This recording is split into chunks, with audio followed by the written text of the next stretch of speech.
DC Multiverse! How's it going, everybody? Welcome back to the channel. For today's review, under the lights, we have Todd McFarlane's rendition of Superwoman. This version of the character is based off of the not-so-long-ago 6-issue miniseries entitled Crime Syndicate. This Earth 3 character comes with a trading card, an action figure stand, a chest-hugging spore, and also, smile for the birdie, the second piece to the collect-to-build Starro, which consists of great big teeth here, which is why I said smile for the birdie.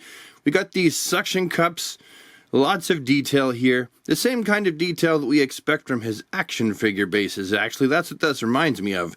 And then back here, it's all ugly and stuff, but why is it like that? Well, that's because you put this piece on here, but we're not going to do that until we get all the pieces for the collect-to-build Starro. The spore, in hand, looks very much like the other one. I mean, if it ain't broke, don't fix it. There's no need to keep crafting brand new Starro spores when they really just need to look the same. So the figure itself, up close and personal, bears a good enough resemblance to the actual character model that she's based off of. She's big, she's bulky, she looks kind of like she means business. The face sculpt for Superwoman ain't too bad. You know, she's looking off to the side. I suppose that's a thing we've gotten used to. Kind of sucks. Interestingly enough, they've decided to have her ear poking out the side of her hair here. And it may not be showing up quite the way I would have hoped, but she does have a little bit of let me speak to your manager haircut going on here. But looking at three angles all at once, you can see it's not terrible. It's painted well. It's actually pretty good. Of course, she's got the S medallion at the top of her suit here. The bracers that are on each wrist here. And on the back, you have that kind of flowy skirt butt cape thing. It's a butt cape, come on. That's a butt cape, okay? It doesn't go around the front, it just goes around the back. She's got a cape over her butt. It's a butt cape. The suit does have some very nice texture to it. I like that. I prefer the fact that it's got texture rather than it just being a smooth surface. You've got seam lines up the side here.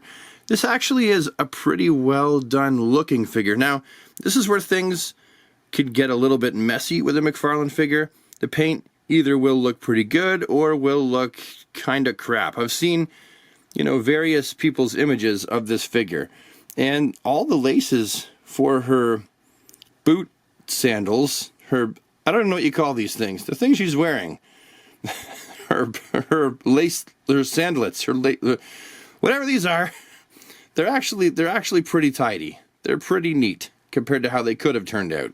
I have spent way too much time looking at her calves. A good question would be, how articulated is she? Well, she's got articulation in the waist, and it does go all the way down, so when you move the articulation, you're not seeing spaces there. That's actually pretty good. She doesn't have anything in the torso, and if she does, I mean, no, I'm just going to say she doesn't, because you can see her back here. And there's no lines whatsoever. So there's none in the torso. It's just the waist. Also in the arms up here, she has the sockets in the shoulder that actually give her a little bit more of a range of motion while covering up the articulation points a little better while she moves around. Those hinges are really useful. You're going to have 360 degrees complete rotation here, double jointed elbows on each arm, and they're going to crunch up nicely. You got the rounded wrist ball hinge there, which is fairly hidden. It's not perfect, but it could be a lot worse. And we know pretty much what kind of articulation you're going to get with those. You got the head, which is not so good, Al. It's, you know, well, could be a lot better there. And then down here, we've got, I feel rude for doing this, her articulation that is just like McFarlane usually has here at the top of the legs. It's actually, it moves around quite well. No thigh cut and very little of this motion. She does have the double jointed knees, which we've come to expect from McFarlane Toys figures. And she's got ankles that have the big round hinge in them. And the toe articulation. Toe articulation. And that's about it. So she's averagely articulated. I wouldn't say she's super great. She's, you know, about what we would expect from McFarlane Toys. Some of their figures are really wonderfully articulated, some aren't. I will point out that when you do go to use the 360 bicep swivels, they do look weird. Those are very strange looking because the figure was molded, you know, to have this kind of a flow to it in both the arms. So as soon as you turn them for any reason, you know, you've got this, you can see where it's been molded there, right? It just doesn't look right. So I'll probably just end up leaving the arms like this and not doing much with them. But other than that, yeah, I think she's all right looking. And I think she's articulated pretty good too. Sadly, I don't have any other Superwomans to compare her to other than this DC Universe Classics one. I never picked up the one from DC Collectibles from New 52. I wish I did, and now she goes for Boku bucks online. She probably is my favorite looking one. So what do I think about McFarlane Toys' Superwoman figure? Is it good or is it garbage? Well, let's go over the cool factor first. She looks very good. I really like the overall imagery of this figure. I mean, it is a very basic figure, but they did shade within the muscles on the legs there, and the straps on the boot sandals, they actually could have been a lot more messy. Those of you who are handy with a paintbrush might want to repaint them, but I think the figure generally looks very good. And it has what I would consider a reasonable amount of articulation. Not a great amount, but reasonable.